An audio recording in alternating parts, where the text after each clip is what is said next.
Warhammer is a fantasy world of magical creatures, gods, elves, dwarves, heroes and villains, chaos and order, each with thousands of real-world fans who love and adore these factions, coupled with deep and rich backstory and countless adventures to be told, through you, the player. But what if there was a faction that didn't have any of that? No fans, no adventures, even no backstory on the Total War Warhammer Wikipedia. In fact, the only information on there is, and I quote, having only one single settlement to their name and no army, this starting punching bag faction is doomed to be destroyed at turn 1. This faction is doomed to die. A sentiment shared by Games Workshop themselves. Because if you can find a Google link about this faction that actually works, you can read that they were, quote, lost after the 7th edition of their army book was discontinued years ago. And now one of the developers of Warhammer Total War has brought them back, just to die. Over and over again. Millions of copies sold and millions more campaigns ran. And in each one, this faction dies on turn 1. They've never seen the end of a campaign. They've never seen turn 10. In the history of this game, they've never even had an army. Until now. Because my name's Yolocat and I intend on saving Clan Scrat. First things first, we need Clan Scrat, the friendly rats that live on the beach, to survive past turn 1. As the Prophet of Sotek will walk on over to their defenseless beach house and kill them.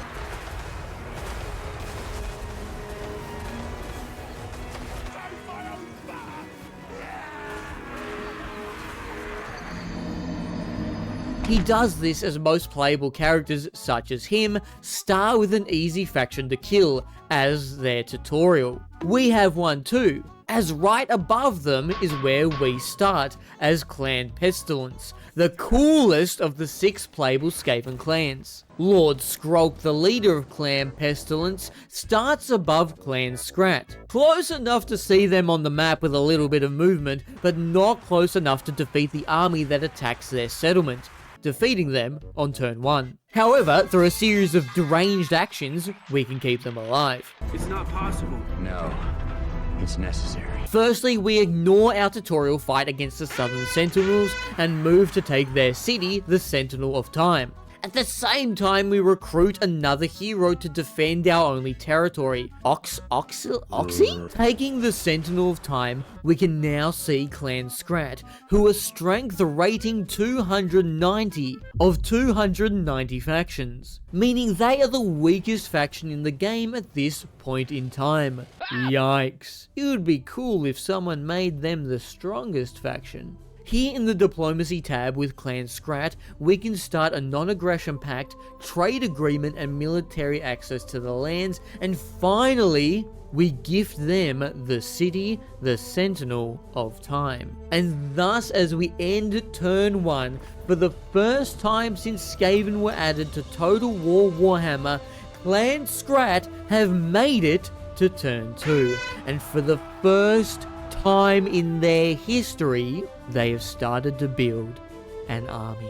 Chat, the sacred timeline has been found, and the Prophet of Sotek wasn't happy about it. Nor this freakazoid who sieged our only territory, forcing our army back, except we made this lord here, so we start this fight and take him off the map. This allows Lord Skrulk to camp the Sentinel of Time in ambush stance.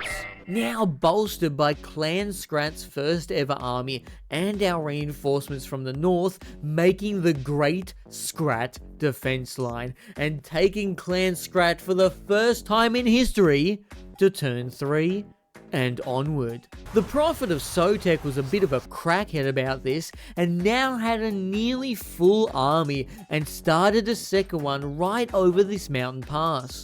To stop this oncoming wrecking ball and keep Scrat alive, we bolstered the Scrat defense line and made allies with another Skaven clan to our east, Clan Spittle. They were a small clan like Scrat, but generally survived to some extent on their own, unlike Scrat, who was still in mega danger, as the AI couldn't handle the fact Scrat had made it past turn 1, and attempted to fight the now 4 armies protecting their 1 territory, and for the first time in Warhammer history, Clan Scrat had won their first battle. We shall defend our island whatever the cost may be. We shall fight on the beaches. We shall fight on the landing grounds. We shall fight in the fields and in the streets. We shall fight in the hills. We shall never surrender. Wipe yourself off, man. You dead. Scrat was now free to play the rest of the campaign, and little did I know how wild things would get. But for now, we didn't have to posture around their city, thus taking the fight to the coast, retaking the territory they had started with, using our 2 armies led by Lord Skrulk and our other Skaven hero Fartman. Lord Skrulk, our main hero, is the pestilence priest of Skaven kind, having powerful magics and gaining buffs to anything that reeks in his army, like plague priests and the devastating plague claw catapults that most of our tactics in combat would be based around. Skrulk is surprisingly not a pushover in melee combat either, which is the funniest thing in the game, as you can play as brave knights and hulking demons, but this 4-foot blind rat wearing a dish rag with a book strapped to his back, oh look, there he goes now, is actually a killing machine. Did you guys think that book looked funny to you? Anyway, taking back Scrat's home, the fighting wouldn't stop there as Scrat declared war on the first person they could see, the Deserters of Katep, a minor Tomb King faction to the southwest. Now this was important because when Scrat declares war on someone, I have to help out, or it will affect our alliance with them, and my goal was not only to keep them alive, but to help them become one of the most powerful factions. But now I had lizard men enemies to my east and southeast, and now freaky skelly bobs to the southwest? Hopefully Scrat would chill out and not declare war on anyone else, like the dark elves to the west, the high elves to the south, the extremely powerful lizard men led by Gorok to the north, and I don't know, vampire pirates to the northeast as well? That's not good. Quick, to the war room, yes. Holy moly, I'm starting to sound like one of these freakazoids.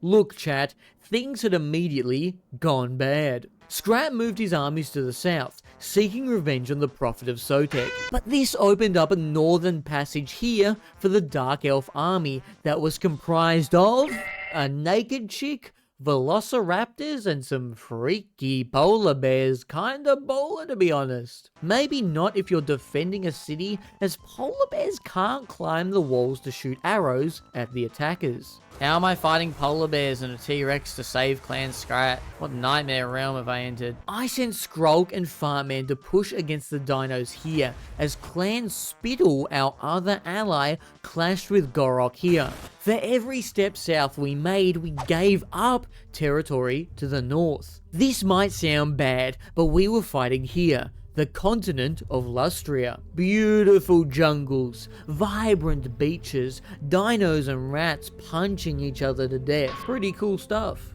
However, I intended to use Lustria's bottom to our advantage. Lustria is the continent, not a stripper, just to be clear. Taking out the dinos here along the southern mountain ranges that Skaven can travel underneath using their super secret Under Empire. Shh, don't tell anyone. Then fighting the High Elves would eliminate any threat to the south, allowing Clan Pestilence, Scrat, and Spittle to focus on all the threats to the north, as well as solidifying a large chunk of territory for the Great Skaven Alliance for the first time in Scrat's life. The elves made the push south harder than me at the brothel when I pay for 16 dudes and a gallon of frozen butter, but thankfully our new hero Soon Dead and Clan Spittle had been holding the north. Spittle had been fighting the vampire pirates on the coast around the altar of the Great Horned Rat. This is a vital city that we'll need for later on, so just remember that. To the west on our most northern border, Soon Dead had been set up in ambush stance. There are different stances an army can take: marching for distance, raiding for loot, and a simple attack stance. But ambush can catch an enemy off guard at the cost of movement. Skaven, being a bit of a silly race of characters, excel at ambush stance, popping out just at the right time to capitalize on their target. Much like me when you fall asleep and I creep out of your cupboard to stare at you. The High Elves didn't last long, as Skrulk had been getting stronger, boosting the strength of his Plague Claws and recruiting Rat Ogres. Who would win, chat? Brave swordsmen training their whole lives in the ancient way of the Elven Blade, or Greg after snorting 8 kilos of Warpstone? While we were smashing the elves, Scrat had covered our northern flank, winning their first ever solo fight in the history of the game. Can I get a W for Clan Scrat? This wasn't the only W we got, as the all-powerful Gorok didn't like we had found the sacred Scrat timeline and came to eat us. But our hero Soon Dead has something to say about this, vaporizing him instantly. This opened up Soon Dead and Fartman to push north, as Skrulk had taken the High Elf capital to the south, with the help of a plague priest jumping headfirst with an IED into their city, spreading a plague that negatively affects our enemies while boosting any clan pestilence unit. Things were going well. Too well. I sure hope some vampire pirates don't show up and ruin everything. The vampire pirates, which, first off, you're either a vampire or a pirate. Pick a lane, bro, you're doing too much. Had, much like everyone else, not liked the fact Clan Scrat had survived past turn 1 and wanted to kill them. But to get to Scrat, they had to get past our other allies, Clan Spittle. And they did. They killed them. All of them. Why must we endure this bloodshed, pain, torment? Just to save the friendly beach rats, we must suffer the loss of the friendly island rat? I found the Clan Spittle's colours torn on the battlefield, its meaning dashed under muddied footprints. For what? Some identity crisis-ridden wretch could plunder treasures, but the greatest treasure of all was our allies' presence. If this was to be the fate of the rat, even with allies, armies are making it past turn 1, Scrat would not be safe until these lands had been purged. The path to paradise begins in Lustria.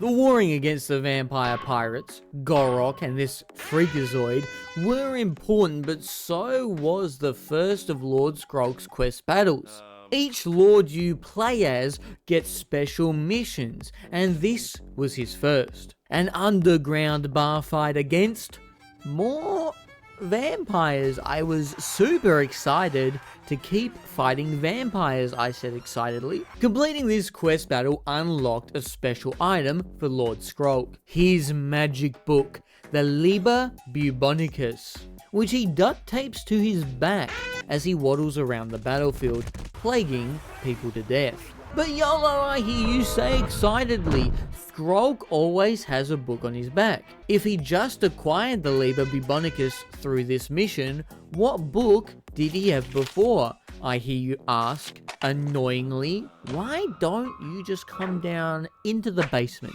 Yeah, I'll tell you all about it down here. Stop asking about the book. Oh, hey, Scrat, how's the war going? Gorok is dead, and freaky demon thing outside, yes. What? What is the Skull Taker doing here?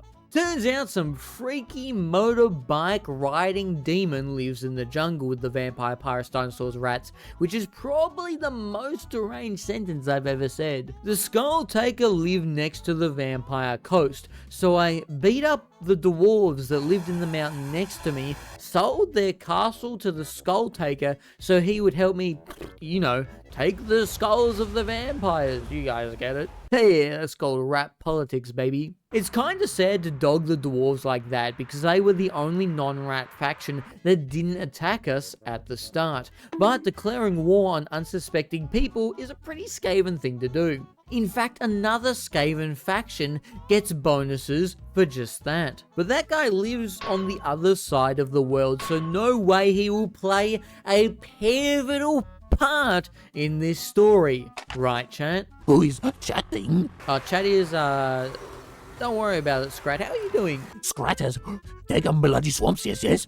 Dead where things run from Scrat clan. Yeah, nice one, Scrat. The Skull Taker is also pushing from the west with Fartman, who now rode atop a giant rat. Wait, is that Greg? He's really bulked up. Soon Dead joined him while Skrulk and our new hero Boom Boom, the Warlock Engineer, led the coastal offensive. 7 armies rushed down the vampire territory, and this included a bit of siege warfare, which Clan Pestilence excelled at. First off, there's the aforementioned Plague Priests that can infect cities, giving everyone inside the squirts. But Clan Pestilence also gets bonuses to Plague Claw catapults, allowing us to buy and field them for as much as your dad at the brothel. Siege warfare becomes pretty easy when you outrange and outfirepower the defenders while they die of dysentery. It didn't help the V pirates that by the time we reached their final city,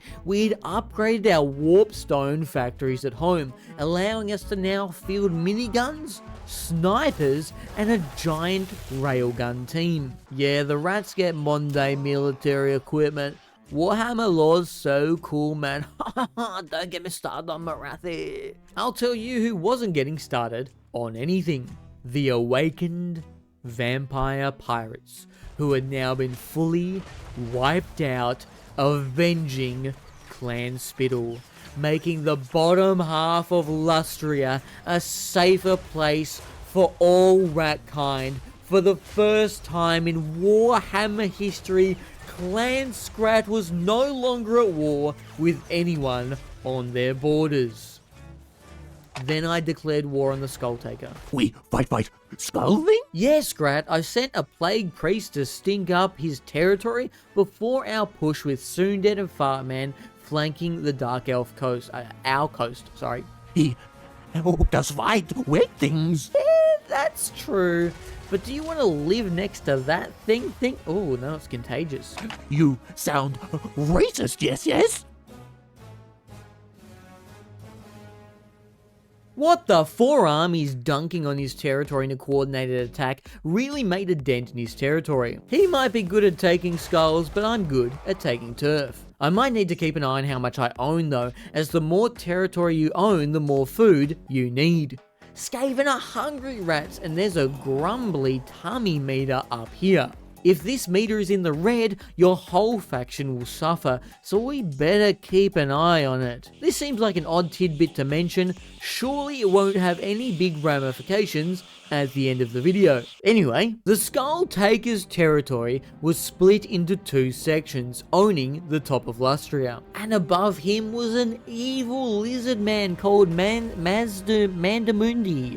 Evil. This meant the Skull Taker's forces were split, and he had to choose who was the bigger threat. The oldest and most powerful lizard man mage priest ruler of the Great Solar City, or Soondead the Smelly Rat. Fighting the Skull Taker sucked. His forces are armored, don't have much quit in them. I'm pretty sure they're from the Doom games. Their swords are on fire, and if that wasn't cool enough, they gave them motorbikes too. Oh, that's cool. The only thing cooler than that would be robot dogs in place of the motorbikes. What do you mean, don't turn around?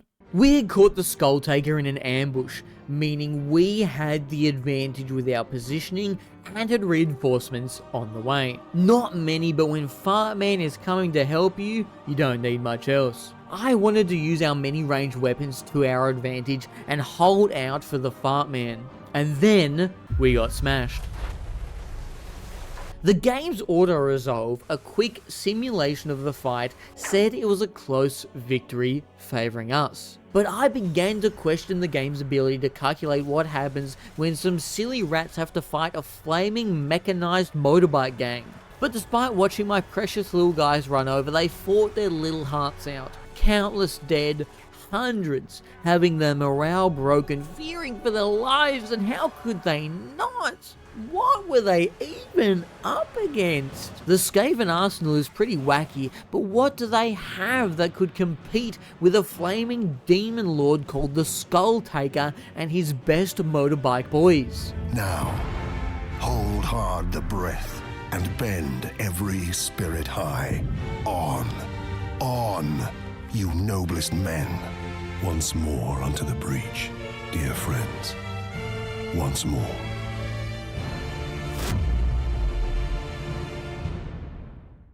Fartman with the slam.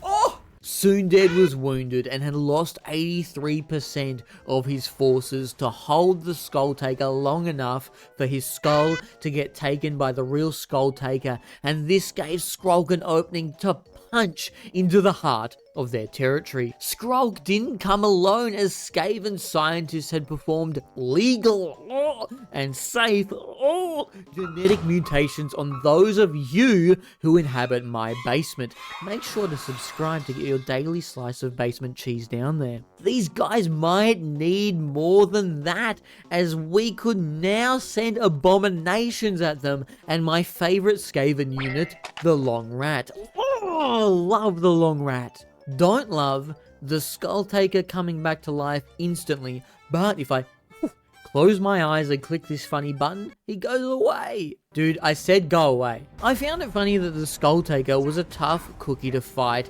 in the open field, but he is probably the easiest to siege against, as his garrison has 0 ranged units. Even the polar bears did better than this, bro. With all of his forces tied up in the Midlands against me, Scrat had not only taken the right side of his territory, but began a naval assault flanking his territory at its most northern point, putting his dwindling forces in the rat sandwich. And if that wasn't bad enough, Mazdamundo came to join in, finishing him off at the floating pyramid at the peak of Lustria. This was hype, and now Scrat's home had been cleared of elves, vampires, pirates, pirate vampires, demons, and the worst of all, lizard men. Oh no, there's one right there. Lizard men and rats don't get along, so this was an inevitability. One I was worried about, as Scrat is new to the whole war thing and Skrulk is a blind half-naked rat with a book taped to his back, and these two have to deal with this thing? Turns out I didn't need to be worried, as 8,000 bullets is actually pretty good dinosaur repellent. Buy Scrat's Dino Duster today. One squirt, pa-pow, and they're gone. What followed was the bloodiest war yet, as these dinos weren't pushovers, and having survived a lot longer than the dinos at the start, their unit roster was way more dynamic. Raptors, Skyboys, Spiky Dudes, Jeff, an 8-meter Salty. Crikey! The fighting was tough, until I sent an engineer to build a Skaven undercity under their city. Here we could construct a powerful plague bomb, which provided massive debuffs to their capital and its surroundings. This place now stunk worse than Bonnie Blue's bedroom, and it was about to get a whole lot stinkier as we completed Lord Skrulk's final quest mission for the Rod of Corruption, to go with his book. Hey, what did I say about mentioning the book? This was both the longest and hardest, giggity, campaign Scrat and I had fought, but we were closing in on taking out our final enemy.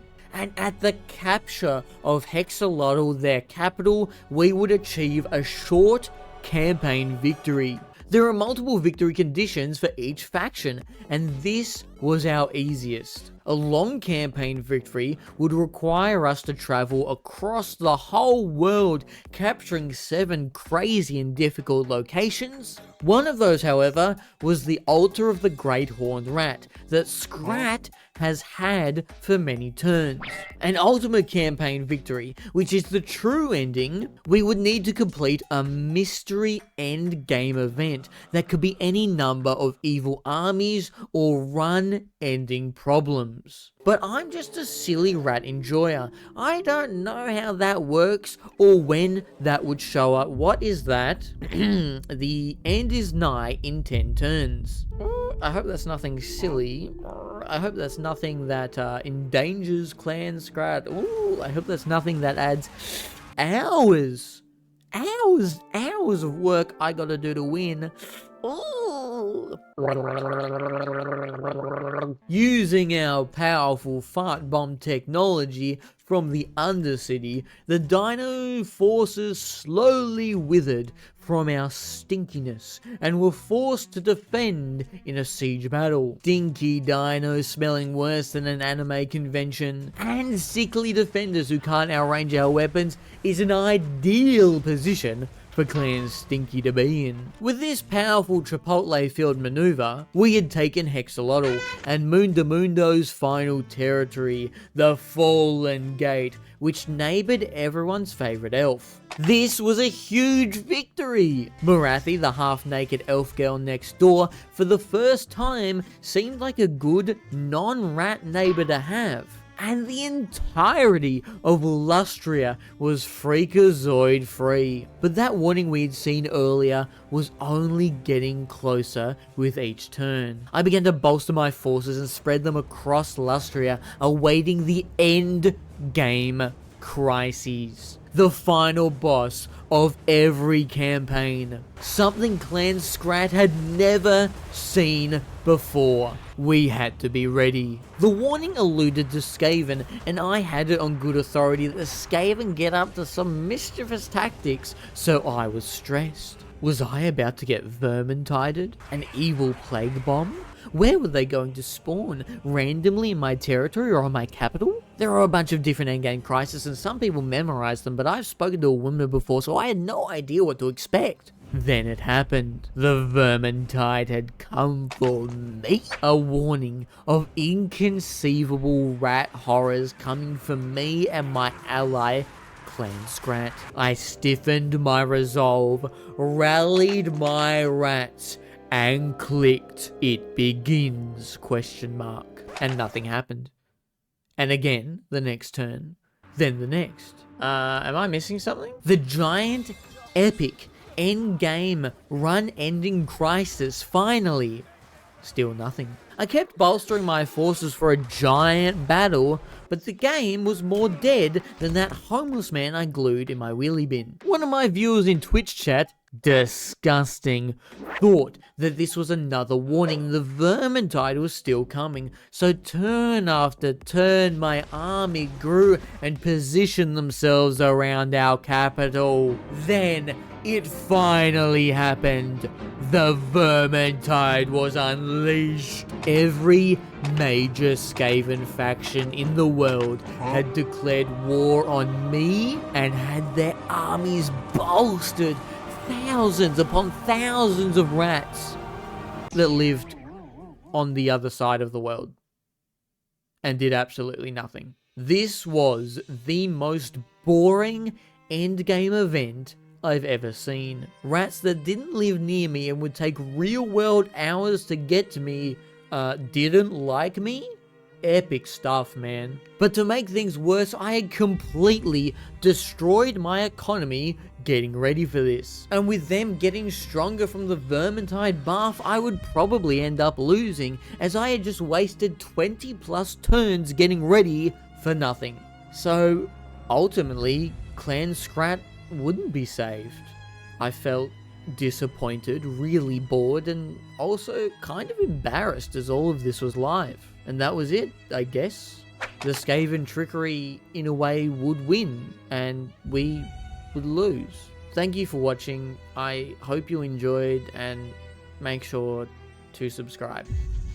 Ooh, that sucks, Donkey Balls, Skrulk. Good thing you stole the Book of Fates, the MacGuffin of the 3 Total War games from that dead old guy I glued in my wheelie bin. None of my viewers ever noticed you had it since the start of the video. They ain't that smart. Yeah, crazy we can use it to see the fate of every faction. Now, hear me out on this one. What if, when the first warning of the vermintide pops up, we divert all our forces to a massive naval assault across the Great Ocean, and use that time to establish a foothold to counter the evil vermintide with our own, aided by Clan Scrat? Yeah, that does sound way more fun! Let's make it happen. Can you look at anyone with this thing? I just wanted to see what Marathi was doing, dude. It's not weird. It's not weird, dude. To achieve an ultimate game victory, we needed to counterattack the 5 other main Skaven factions. The 5 that you, the player, can pick from at the start of the game. Clan Mors, Eshin, Rictus, Mulder, and Scryer. We would need to leave Lustria and join in the absolute chaos that takes place on this continent. Unfortunately for us, our great naval crossing was chaos as well, with Scrat declaring war on the French. Ooh, baller move, honestly. Fartman taking the Galleon's graveyard, a unique pirate location in the Great Ocean. We couldn't use it because we weren't rat pirates. Wow, rat pirates sounds like it would make a really cool video, but like, no one would want to see that, right? Like, oh my god, like, you know, drop a like and a comment and subscribe, like, oh my god. And finally, Skrulk and Boom Boom ran into a little trouble at sea themselves. 2 points off the starboard bow. Should we beat to quarters? I can't be certain I saw him. You are the officer on watch, Mr. Whiskers. You must make a decision. Beat to quarters on the double.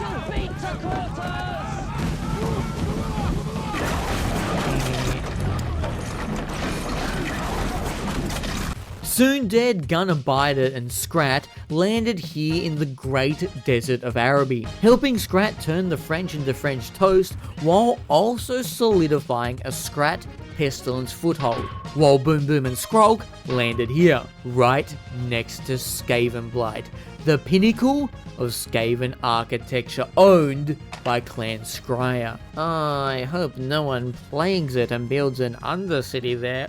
Oh, that would be naughty naughty. That would not be enough to stop his 7 armies versing my 2, I said alarmingly, as the vermintide was now upon us. Looking at the diplomacy tab, we could see Clan Mors and Rictus were really strong. In fact, Clan Mors was considered the strongest faction in the game at this point in time. We only had to deal with Clan Scryer and Rapans de Lanesi, the most powerful French lady. Clans Mulder and Eshin, the final 2 Skaven clans, seemed to be doing pretty poorly, but would have just been boosted by the vermintide, so we have to keep an eye out. Unfortunately, I had just lost an eye as the Great Skaven War had begun.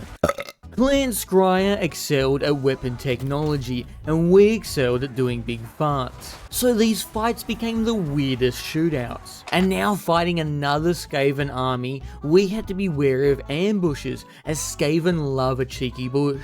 I had to play out every fight and use every tactic in the Skaven handbook, like camping reinforcements to keep my armies alive and hold back Clan Scryer's advances long enough to take the city of Riverraff, allowing us to heal and replenish our forces. Losing these battles would have been devastating, as a second attempt at this would involve crossing the Great Sea, but Skrulk and Boom Boom don't mess about, despite it getting pretty close when Icket Claw showed up. Taking him out, I called Soon Dead and Gunner Bited up north as Fartmen came from the west, hitting Scryer on all angles. With our new reinforcements from Riverraff, Willip the Sick, and Ratmex, the leader of our very own Vermintide, we could auto-resolve Icket Claw as he came back to life right away, and now push in to take Skavenblight. With Fartman hitting it from the back and taking their last few territories, Clan Skryre had fallen,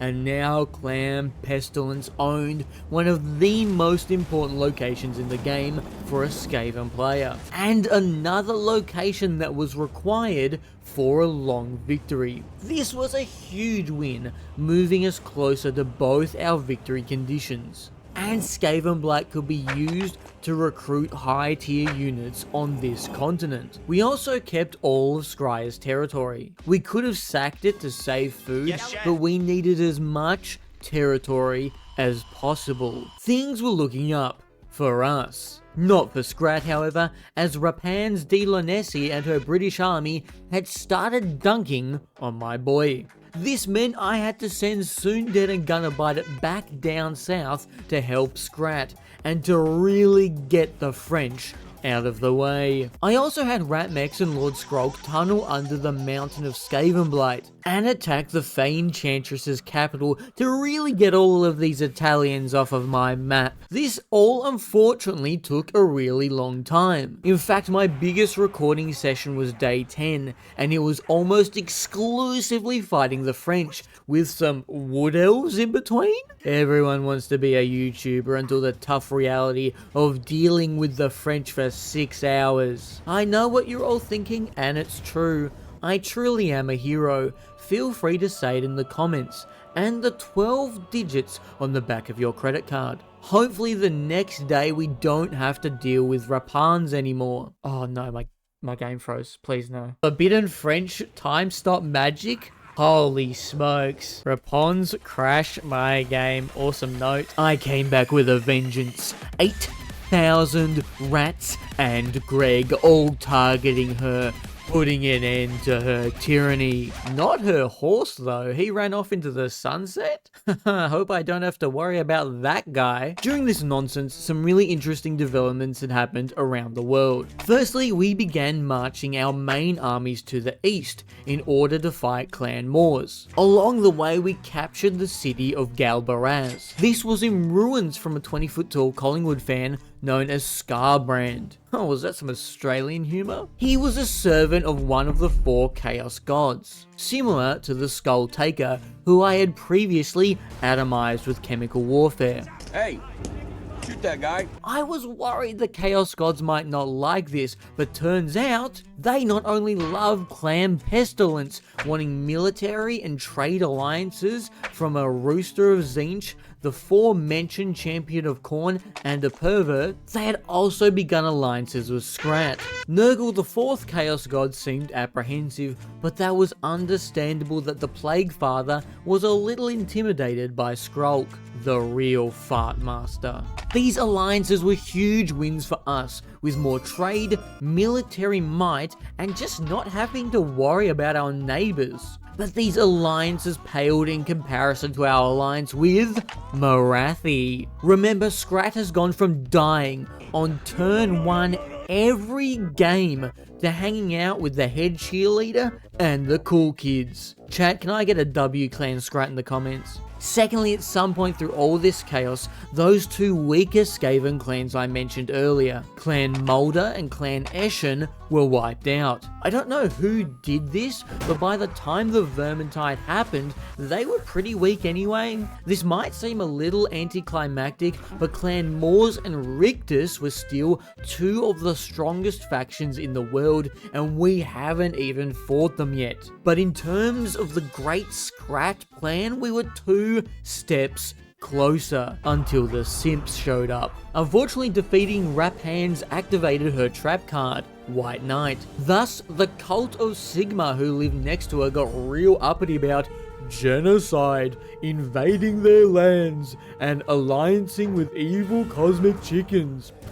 Listen, I get you guys are bold, but there's no need to take those microaggressions out on me. Now I know what you're thinking, YOLO, you handsome devil. What does this have to do with the vermintide problem? Well, I'm glad you asked. I'm not glad you got out of the basement. Brickin' you go. The assault on Clan Moors had begun with Lord Skrulk, Boom Boom, and Rat Mex, while the Desert Assault team was still stuck. in the desert. Our forces were split, but I wasn't planning on waiting around, and good thing I didn't, as Clan Moors, led by Queek Headtaker, had just lost their capital. Karak 8 Peaks.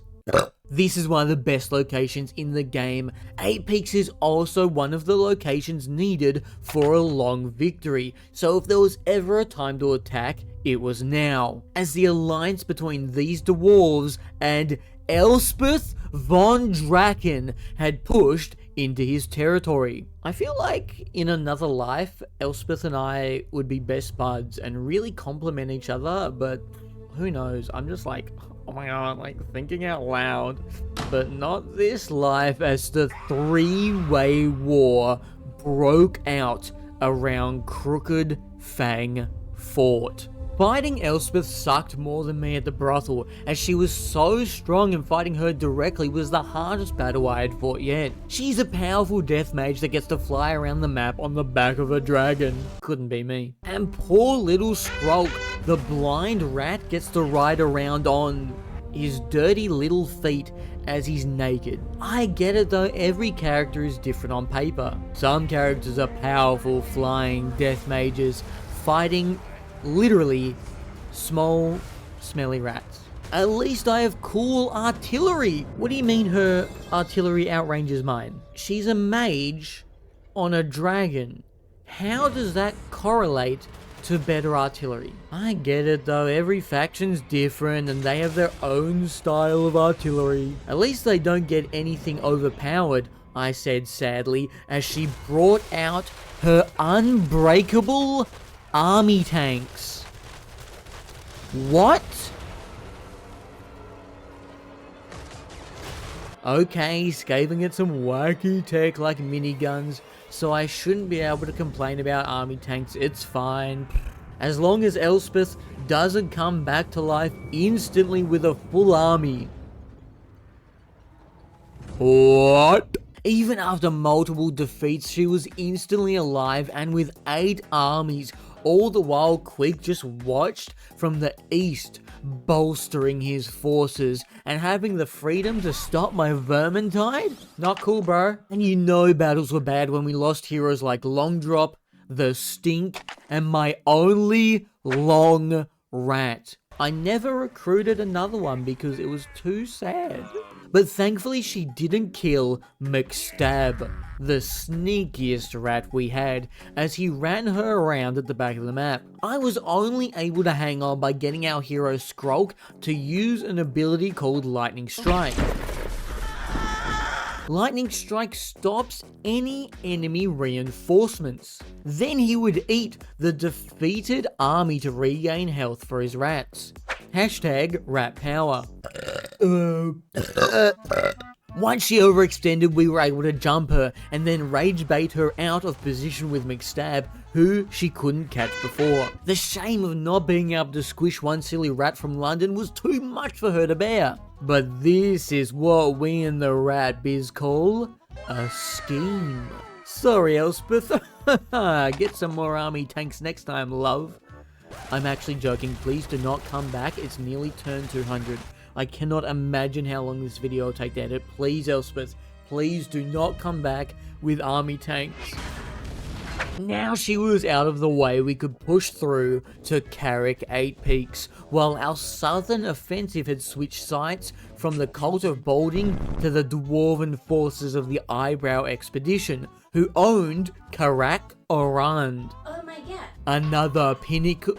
I wrote pencil. Another pencil location that would count towards our 7 needed locations for a long victory win condition. Wait, what's that? Are we supposed to be after the other rats to win the game? Queek Head Sucker is the toughest of the playable rats, notable for having the strongest melee line and excelling at taking people's lunch money. But his melee didn't make it very far against our new and original strategy of flinging 8 kilometers of radioactive turds at them the moment combat starts. Skrulk is also a way more friendly rat than the guy with Headtaker as a last name. You're a rat, for Pete's sake. Whatever you did, they liked it. And making friends with people like Khorne had allowed us to recruit Chaos Knights in our front line, so his whole gimmick of tough front line wasn't even that cool anymore. But more importantly, it definitely wasn't working after many violent battles outside the sub-pit. His final territory, Clan Moors and Queek Headtaker, were no more, leaving one rat faction left for us to beat and achieve a campaign victory for Clan Scrat. This last faction was Clan Rictus, led by Tretch Craventail, the most Skaven of Skavens, excelling at running away and playing dirty. And his territory was close by over the mountain ranges, with its capital, Crookback Mountain, one of the locations we could capture to achieve a long victory. Now we needed 7 of these locations for that condition, and Crookback Mountain would be the 7th. As during the Great Headtaker War, we had sieged both the great dwarven cities of Karak 8 Peaks and Karakarand. These 2 great mountain holes of dwarf lords were super easy to take. Clan Pestilence, everyone. Plague the defenders, then shell them until the victory thing comes up. The Astra Militarum would be proud.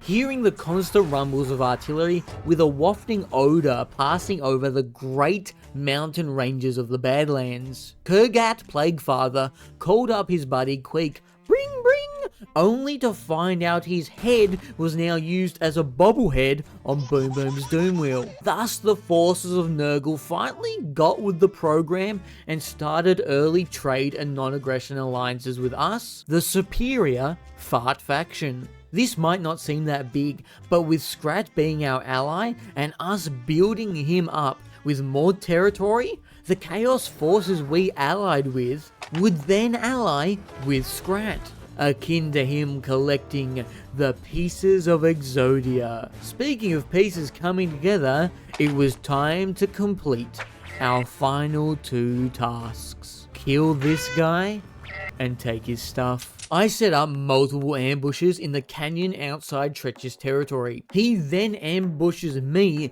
despite being a considerable distance away and while being underground, which I don't think is possible within the mechanics of the game, but Tretch is the trickster of Skaven kind, so at least it was on brand. Clan Rictus pushes their armies into the canyon to face off against us. And they had a lot of armies, but mine had funnier names. Eventually, I was able to push into his land where, just to mix things up, he had even more armies. They really took this vermintide thing seriously. My plan was to push his forces back to Crookfang, while my weaker armies take out his surrounding territories, and our new hero Vinny Vermintide backcaps his mountain escape route. Then, if I defeat him at ideally his final city, Crookback Mountain, I would complete both win conditions in one move. And that would be pretty epic. Tretch then brought up his plan. Send 80,000 rats directly at my forehead, and contrary to popular belief, this is actually an effective way to eliminate your opponent. This was so effective, in fact, that for the first time in 200 turns, Lord Skrulk died.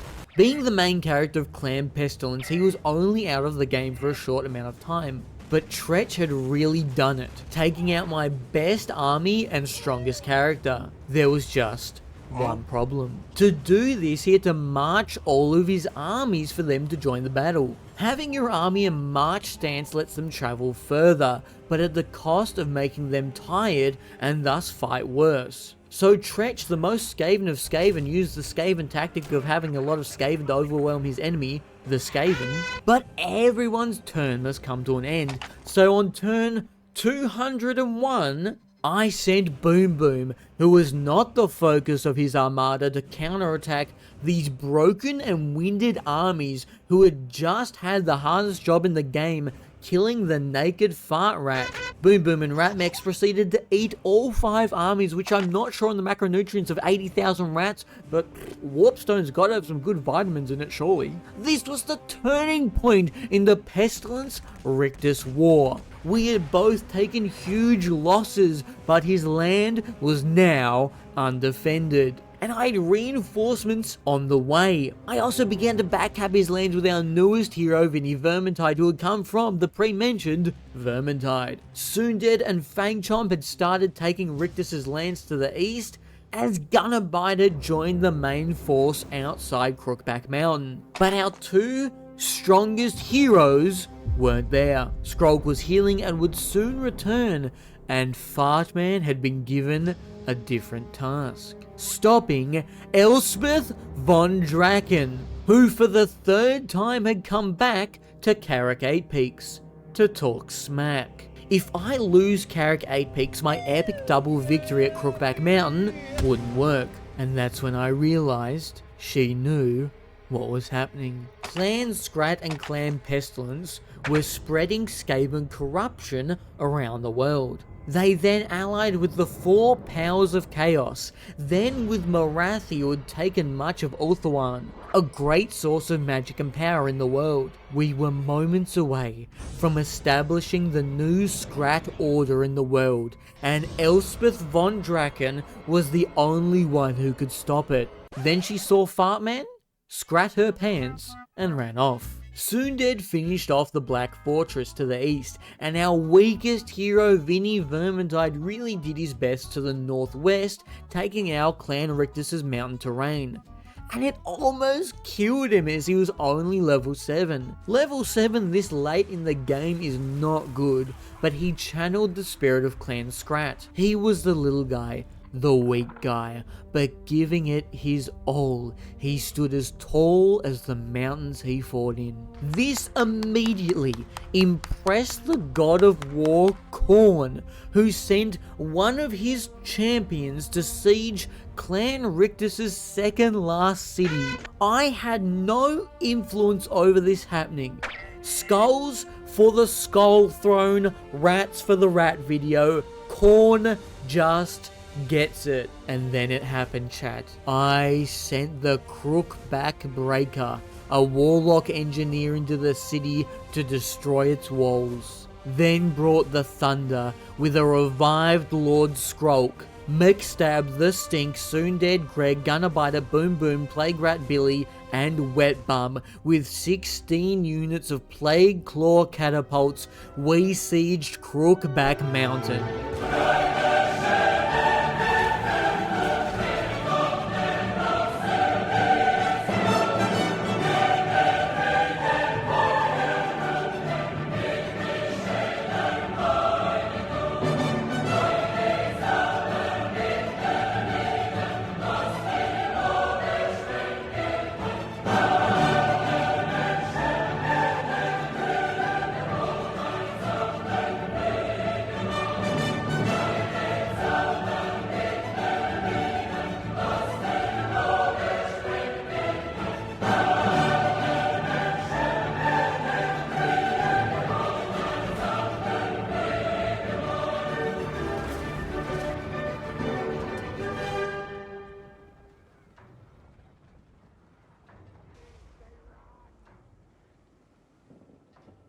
And for the first time in Warhammer history, Tretch Craventail ran away. That's what his whole faction is about, being a silly guy who excels at escaping.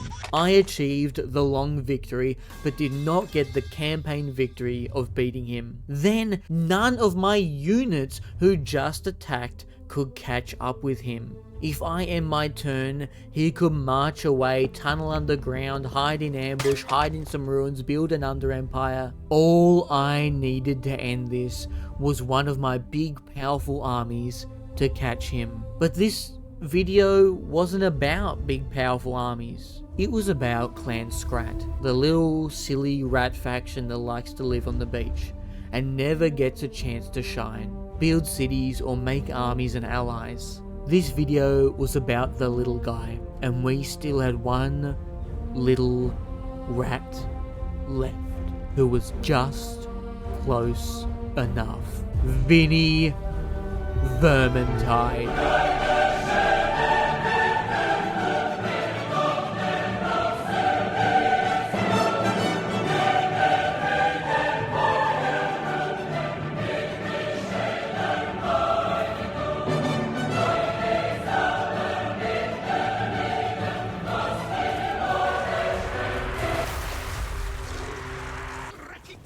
For the first time in Warhammer history, Clan Scrat had made armies, allies, travelled across the Great Sea, fought in wars against enemies they would have never fought before, and now they owned a huge portion of the world with all the land I gave them, after stockpiling it all game, tanking my food economy. They were part of not only a short victory, long victory, and the ultimate goal of the game, a campaign victory. And they definitely made it past turn 1.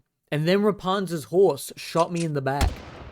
If you enjoyed, leaving a like, comment, or sharing with a friend is a great way to support myself and the video. Thank you to my Twitch subscribers and YouTube members for supporting the content, and you for watching. Big ups to my boy Clan Scrat, subscribe for more, and tune in next time when I save Bretonia from itself.